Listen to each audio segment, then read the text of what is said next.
Forests are important for the survival for all living beings as they provide shelter, shade, refuge, clean air, and water.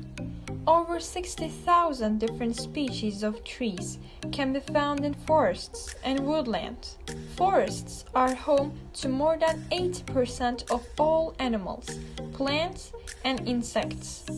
2 billion people depend on forests their livelihoods. Forests help stabilize the climate, sustain a diversity of life, and provide economic opportunity.